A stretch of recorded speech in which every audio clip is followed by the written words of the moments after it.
Fa molts anys que em dedico al món de l'educació. L'educació jo crec que és el cor de la vida. Per mi, sense educació no existiria el món. Hi ha moltes maneres d'educació i, evidentment, a l'educació lliguem valors com la cultura i les arts.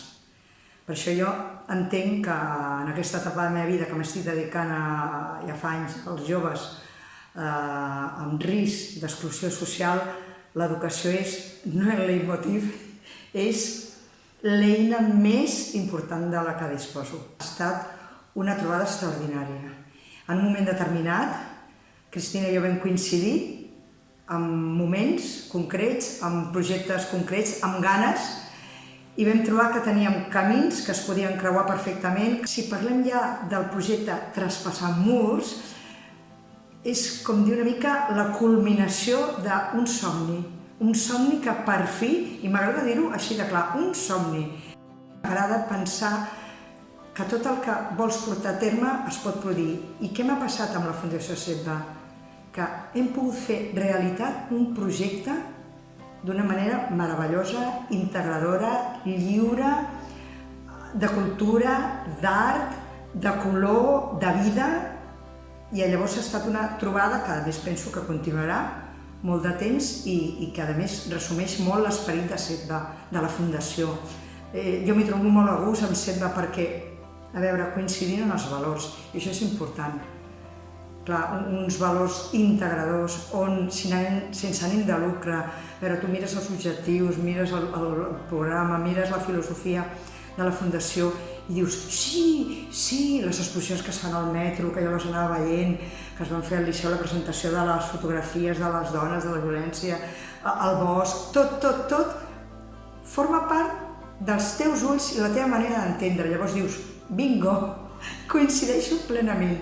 I per això m'hi trobo, a més, molt ben tractada. Crec que, a més, té molta cura també la Fundació amb aspectes, perquè estem parlant d'una diversitat espacial, tant sigui funcional com mental, com diversitat de nois que estan tancats, i això ho té molt en compte. Can Llupià es va crear l'any 2007, va ser el primer centre de menors d'entrada a Barcelona. Per tant, té 13 anys, hi ha altres centres a tot arreu de Catalunya, però és el primer que es va crear amb unes condicions sobretot de treball en xarxa, amb la qual cosa molts professionals atenen aquests joves que durant un procés de la seva vida i per una causa judicial han d'entrar en aquest centre, han de fer un ingrés. Llavors, agafem aquest jove, li fem un tracte a medida, per dir-ho d'alguna manera, educativament, i treballem tots aquells problemes emocionals, psíquics, de conducta, de trastorn, tant educatiu com mental, després de consum, evidentment. Com és un centre d'entrada, està en poc temps. Per tant, molt ràpidament hem d'actuar, perquè estan entre 3 i 6 mesos. I a partir dels 6 mesos retornen a la societat i s'entén que en aquell poc temps hem hagut de fer un pla de xoc brutal. Si té una malaltia mental que no s'havia detectat, l'hem de treballar, detectar, curar i fer tot un pla de jove per quan surti acord amb els centres del territori, tots els centres sanitaris. Si és educacional, m'encarrego jo, que soc la coordinadora, i llavors ha de sortir a una escola, un institut on anirà, o un centre d'educació especial, on li toqui.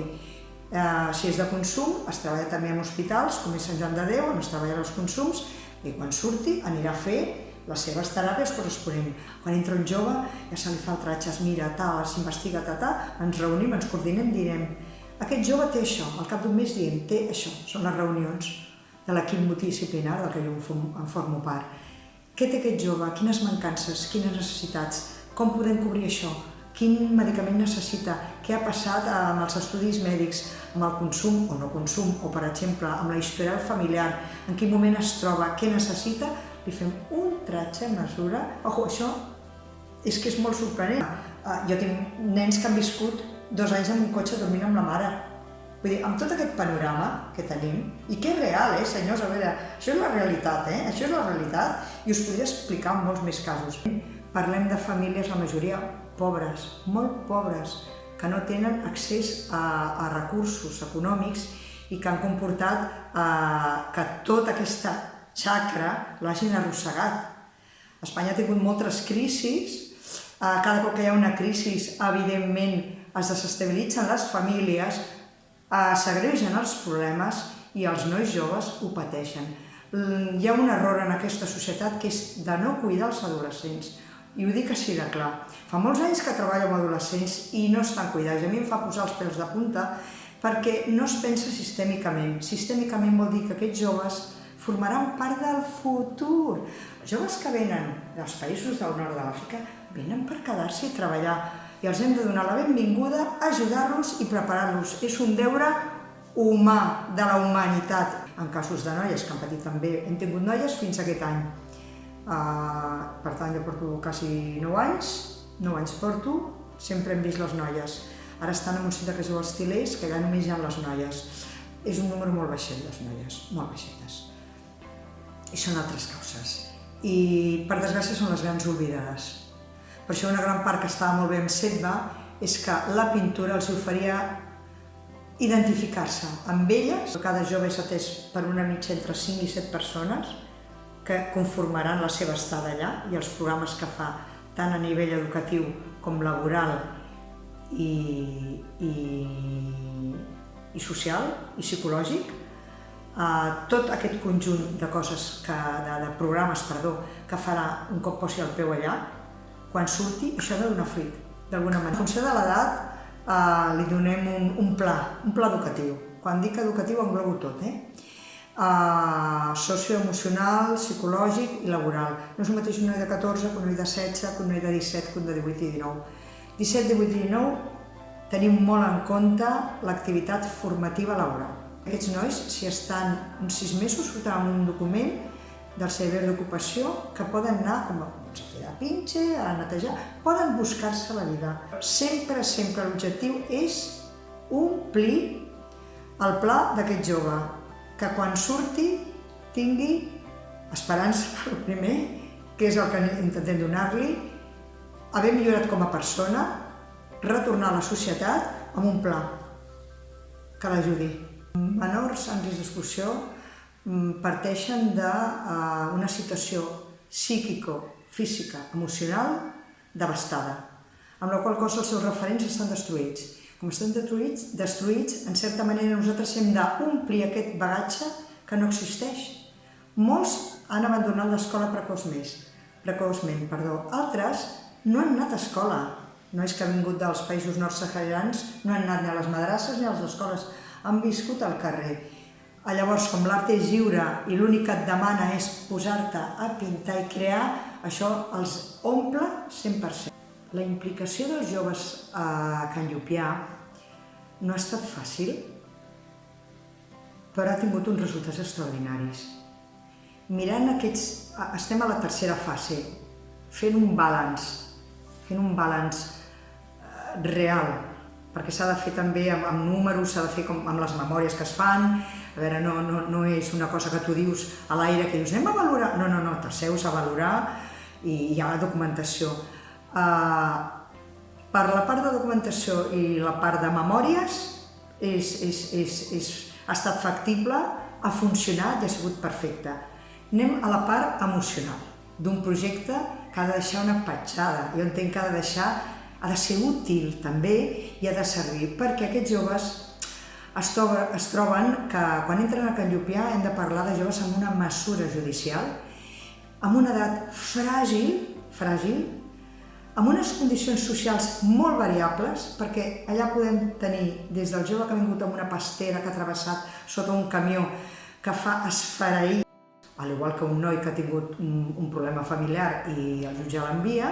És un moment tan fràgil i delicat que un projecte com aquest acompanya, el primer, crea vincle.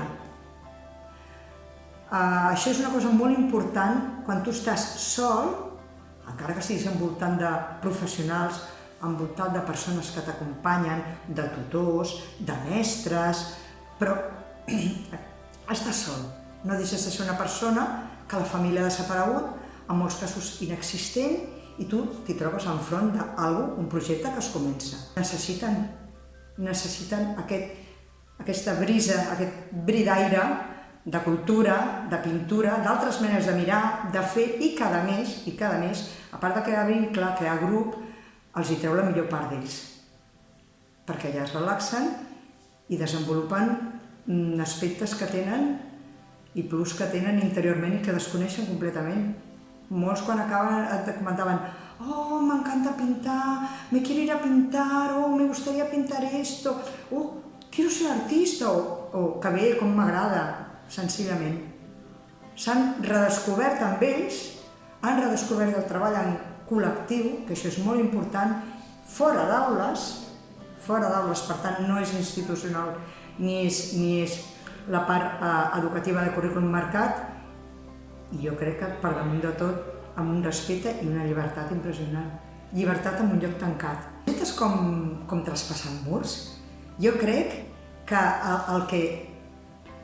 Estem parlant dels joves, perquè després els adults seria una altra cosa, però en el cas dels joves es crea, deixes com una petita llavor, deixes allà un pòsit, un tip, un tac, una marca, deixes un algo que està viu i latent. I explico per què. Sempre ens preguntaven: com pintem, com ve el Marcel·lí? Això durant aquests anys. S'enfadaven si tu li deies: ara te'n vas a fer un taller i ja no podràs pintar el mur, perquè alguns fan aules i tallers i això era, bàsicament ho fèiem només amb els nois d'aula. No és que han traslladat a altres centres, perquè a vegades hi ha nois que venen per 3 mesos, però les seves mesures s'allarguen, perquè és la mesura en si, i se'n van a un altre centre de justícia. I es porten com a record i van allà i els hi comenten. En aquest confinament, que ha estat una època dura per tothom, però a mi m'ha vingut un feedback molt bonic i us ho volia compartir, no? Volia compartir-ho amb vosaltres perquè m'ha sorprès enormement. Han fet un vídeo, perquè nosaltres els vam enviar un vídeo, des del moment zero ja teníem feina i els hem enviat vídeos d'ànims, de suport, perquè d'aquests encara és com més dur, no?, el procés de confinament. I ens han retornat un vídeo i gran part del vídeo ells van caminant al costat del mur i el van tocant, i a mi em queien les llàgrimes d'emoció, perquè penses, t'enviaran la típica foto: hola, què tal? Us trobem a faltar o no? Vés a saber. Però una gran part anaven passejant al costat del mur, perquè, esclar, aquest mur, ells surten cada dia i el veuen, fet per ells, forma part ja de la seva estada al centre. És una imatge que s'emportaran positiva quan oblidin aquesta etapa, aquesta història. Hi ha molts joves que passen aquí poc temps, 3 mesos. Però a les seves vides ha sigut un moment d'impàs molt bèstia, per unes raons X, i que han hagut de passar per aquesta situació, que, ojo, després reinserten i en molts casos queda com una etapa en concret, però clar, que serveix per la reflexió, per millorar i per ser un bon ciutadà en alguns casos, no? I reinsertar-se social i emocionalment, sobretot. Jo considero que l'art, i quan parlo d'art parlo de música, art, teatre, dansa, tot el que suposa les belles arts, literatura, poesia, qualsevol tipus d'expressió, tenint en compte que l'art per mi és lliure expressió, i jo crec, com amb altres coses, hi ha la part academicista, però hi ha la part que flueix, que surt de dintre, crec que és necessària, perquè crea grups, vincula, crea tribus, crea gent que es troba en aquell punt on poden compartir, debatre, créixer. A l'art és respirar. La prova és que a les presons es fa art, a hospitals es fa art, a hospitals de nens es fa art, al carrer es fa art, és a dir, és un vehicle d'expressió i és una cosa del que ens hem d'alimentar i pamar cada dia, d'alguna manera. No ens donem compte, però jo crec que cada dia només cal que baixis al carrer. La gent gran, qualsevol col·lectiu necessita de la música, de l'art, necessita de qualsevol mitjà per expressar-se. Per tant, l'art és l'expressió. L'educació, que forma part de la cultura, és necessària. Sense una educació, la cultura no hi ha un plus, no puja de valor. L'educació, si és gratuïta, arriba a tothom. És a dir, a partir d'aquí, hem de construir ponts, hem de construir sinergies, hem de construir grups, hem de construir ideologies. Crec que, a més, la cultura, igual que l'art, és canviant. I com és canviant, anem canviant amb ells.